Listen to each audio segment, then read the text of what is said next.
What's up, guys, and welcome back to the Blue Side FC channel. I'm Niamat, and yeah, I know I usually say I hope you're all doing well, but yeah, I hope you're all doing well. But this was a disaster performance at Leeds, and against Leeds, it was everything went wrong. Everything went wrong. Goalkeeper mistakes and defensive errors, midfield shambles, like everything just went wrong. And I'm just going to talk about it in details. I'm going to highlight three main points from the team that I want to talk about to keep this video a little bit short. So let's get straight into it.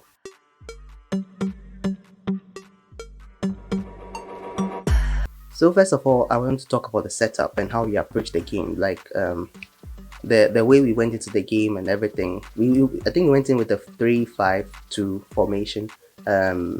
Yeah, the 3-5-2 formation is definitely going to double up as a 5-back defense when we are under pressure. But I didn't really see that happening too much.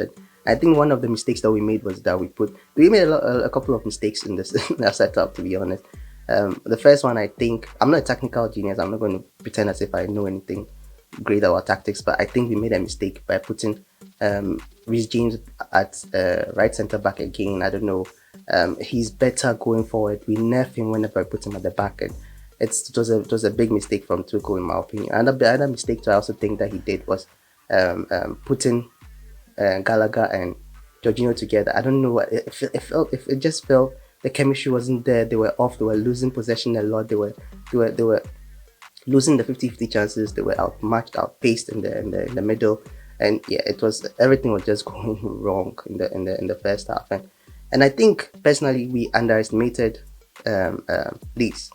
I think Tuchel underestimated Leeds. They thought this is going to be a walk in the park. They've not beaten us in 20 years, so I think they thought this was going to be a walk in the park. It wasn't. It wasn't a walk in the park at all. We lost 3-0 to Leeds, and that was very, very, very bad. And yeah, the midfield was lost. Everything was dead. The defensive errors that we were making in the first half alone was just bad, very, very bad. Koulibaly got a first yellow card in the game. He fouled Anderson. Anderson was fantastic in the game, to be honest. He got a goal for them, and then he was the reason why Koulibaly got the first yellow. He beat Koulibaly, and Koulibaly pulled his shirts, then he got a yellow card. Well deserved. I think both cards that Koulibaly got were deserved, because I feel like the first one, it wasn't necessary. You have players in front of you that can stop him. You have Thiago Silva was there. Players were in front of him that could stop him. I don't know why he decided to pull his shirt down. And the second one's the same thing. I don't know why he decided to pull the players. He decided to put his arm around the player and pull him down when Thiago Silva was in front of him.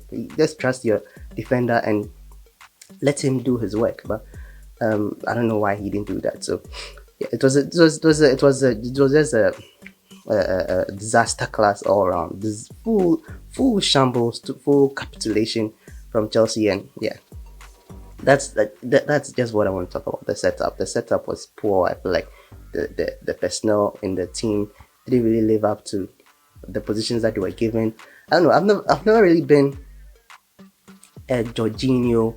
I've never been a big Jorginho fan. I like Jorginho. He has very, very good performances, especially when we play against teams that don't press us a lot. He's very, very good. But I don't know, when he's there alone with somebody who is less experienced, someone like Gallagher or Ruben Loftus-Cheek, I tend to worry. When he's there with Kovacic and Kante, I'm more confident. But even with that, he still makes mistakes. But I feel like today he was lost, and Gallagher too as well. But the second half was better when Gallagher moved forward a bit. But still, the hand was already done. They were on our next. The second half they were defending throughout, so they were on our next, and they got a second goal too from a rare attack. So it's everything just went wrong.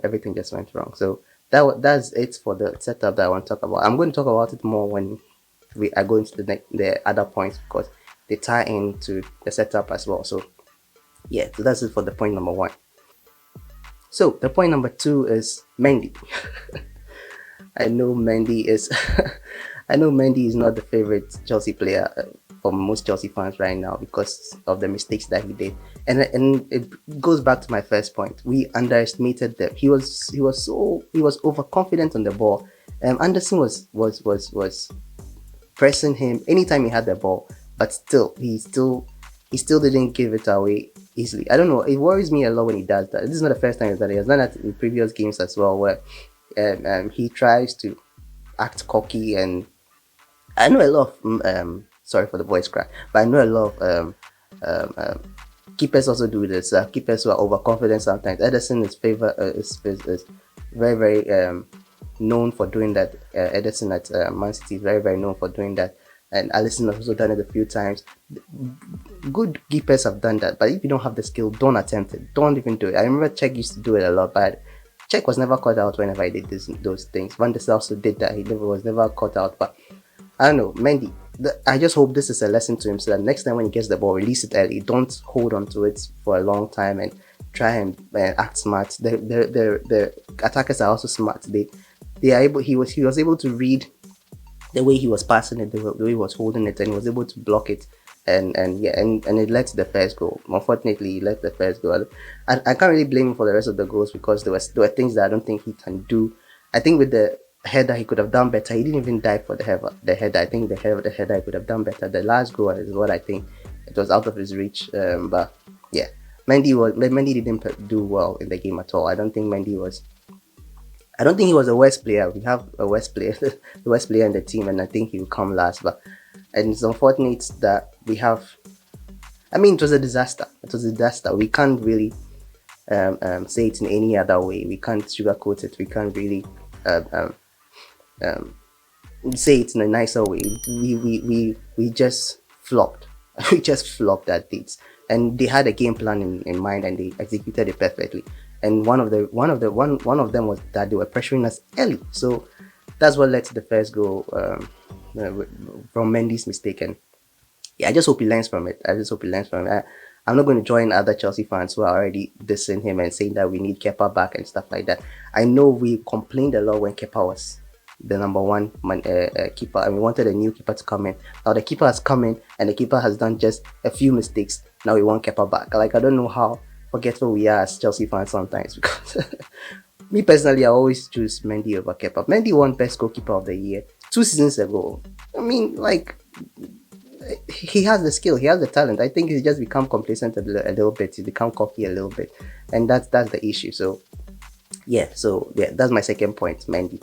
So the third point is Havertz. Unfortunately, it's Havertz, and Havertz, in my opinion, was the worst player in the team. Like, he didn't really do much in the team. I don't remember him doing much in the team. I think when the game started, it was like 35 minutes in, because before I realized that he was even playing. I knew he was playing, but I never saw him. Sterling was doing a lot of the work. Sterling was fantastic today, and I have to highlight that too. Sterling was good, very very good. I think some of his passes weren't the best. Some of the decision making wasn't the best, but I feel like he was doing well. He was the one attacker that was actually trying, and I think Mount also in the second half was doing. Mount was lost in the first half, but Sterling was the one taking on players, trying to make things work, trying to go direct, but it didn't work out, because Havertz was next to him, and Havertz wasn't putting much into the team. And I think with Werner and Lukaku gone, Havertz is now looked at as our number 9, because Sterling is not a number 9. Havertz still is not a number 9, but he played there last season. He did very well last season under the same tactics, or the same formation, the same systems. I don't know why everything has changed all of a sudden, but yeah, Havertz was very very poor. I don't even think he even got a shot on target, and he even blocked the shot. That's it. He blocked the shot from going.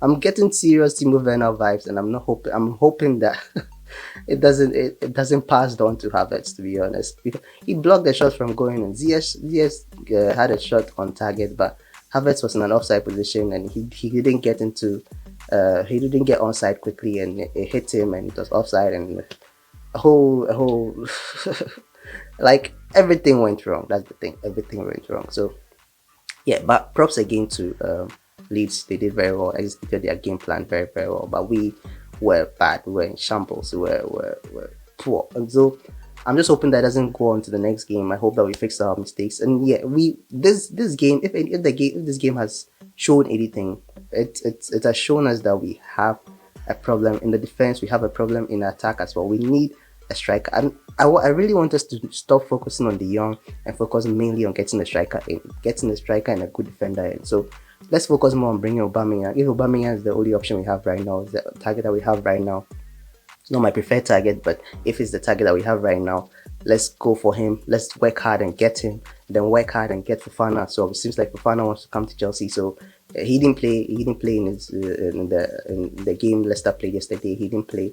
He was in the stands. I saw a video of him not even celebrating when Leicester scored. So I think he's pissed. He wants to leave. So let's work on those two before we even think of going to De Jong, because I don't personally don't think De Jong wants to leave Barcelona. He wants to stay at Barcelona and play under Xavi. So let's just hope that this thing is all is settled before the transfer window closes, because we need one. We need a focal point in that attack. And I don't know what happens to Havertz when we get Aubameyang, but I just hope it brings out the competition factor, the competitive factor that he had last season again this season. Because I think last season, because he was favored ahead of a 100 million striker Lukaku, I think it gave him more motivation. He was more competitive to do well. But now you've done well in got the position and you're not living up to it. So I just hope that it's solved. So yeah, again, I know I've said it so many times, but we were outmatched, we were outclassed. Kudos to the Leeds manager.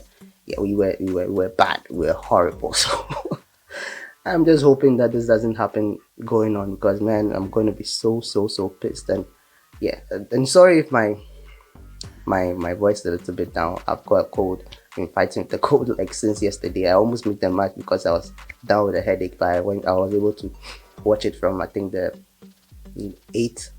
7th minute. So I'm hoping that the next video everything is okay. And yeah, so what do you think about the game? I know a lot of Chelsea fans are not happy. I know a lot of comments might be negative, but what do you think about it? Let me know in the comments below. What did we do wrong? Because I don't think we did anything right. So what did we do wrong? Let me know in the comments below. I've already said it. If I haven't said it, let me know more. So yeah, if you like the video, thank you for the support on the previous video as well. The previous video did very well. Thank you for the support. If you're not subscribed, subscribe. If you like the content and you're not subscribed, subscribe and like the video so that YouTube pushes it more for people to see. So thank you so much for the support, and until the next one, see you guys later and stay safe.